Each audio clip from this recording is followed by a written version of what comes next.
pulas-pulasnya tidur di malam hari, tiba-tiba dibangunin, tapi bukan oleh sosok manusia, melainkan sosok pocong yang membangunkan beliau. Kisah ini dialami oleh Bu Mariah di tahun 2006, geng. Tak kala rumahnya masihlah rumah kayu sederhana di ujung timur desa tempat tinggal Bu Mariah. Rumah sederhana milik Bu Mariah ini diapit oleh hutan di sekelilingnya, geng. Mulai dari timurnya yang berupa hutan buntu, di depan serta belakangnya merupakan hutan kebun, geng. Dan di samping baratnya rumah Bu Mariah ada sepetak kebun milik tetangganya sebelum sampai ke rumah tetangganya, geng. Saat itu sekitar pukul 1 dini hari ketika Bu Mariah beserta kedua anaknya yang berusia 6 tahun dan juga 2 tahun tengah tertidur pulas, geng. Sedangkan suami Bu Mariah sedang merantau di luar kota. Bu Mariah tinggal dengan seorang nenek dari suami Bu Mariah, geng, kala itu. Ketika ia sedang tertidur pulas ini, ia mendengar suara ketukan pintu dari depan rumahnya, geng. Bergegaslah Bu Mariah ini bangun untuk mengecek siapa yang bertamu di malam hari. Saat ia membukakan pintu untuk seorang yang dikiranya ini adalah manusia, ia sangat terkejut ketika mendapati di depan rumahnya tidak ada seorang pun yang berdiri. Lihat kejadian itu, Bu Mariah pun bergegas menutup pintunya dan ia kembali masuk ke dalam rumahnya, geng.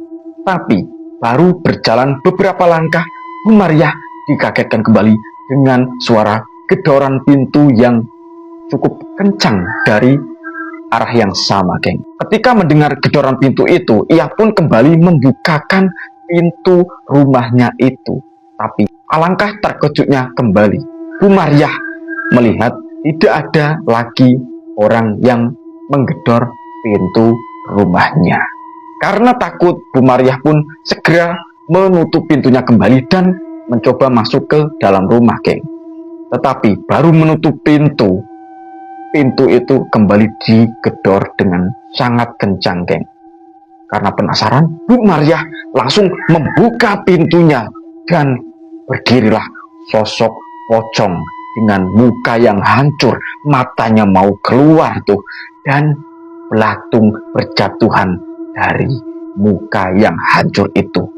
Mukanya sampai kelihatan tulang belulangnya dan darah hitam menetes dari hidung serta mulut pocong itu. Pocong itu mengambang dengan tinggi melebihi Bu Mariah dan menatap tajam ke arah Bu Mariah, geng. Bu Mariah yang melihat itu, ia langsung tertegun dan ia jatuh pingsan. Saat ia jatuh pingsan ini, nenek dari suaminya Bu Mariah ini mendengar suara kedebuk orang jatuh. Ia bangkit dan mengecek ke arah luar, geng.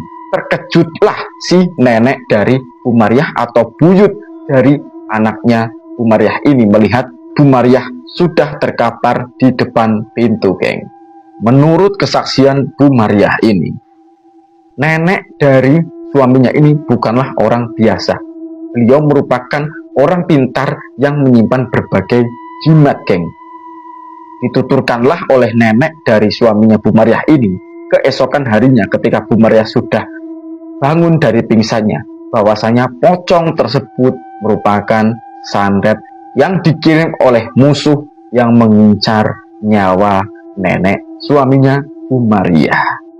Namun beruntungnya Bu Mariah ini tidak terjadi hal apapun, entah itu yang kerasukan atau penyakit yang lain, geng, karena nenek Bu Mariah ini telah mengusir sosok pocong dan juga energi negatif yang berada di sekitar rumah beliau. Kisah ini cukup seram dan saya pun merinding menceritakan ini, geng.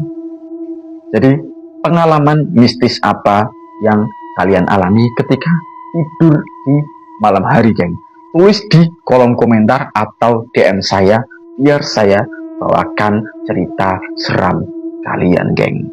Sampai jumpa lagi. Salam gemir.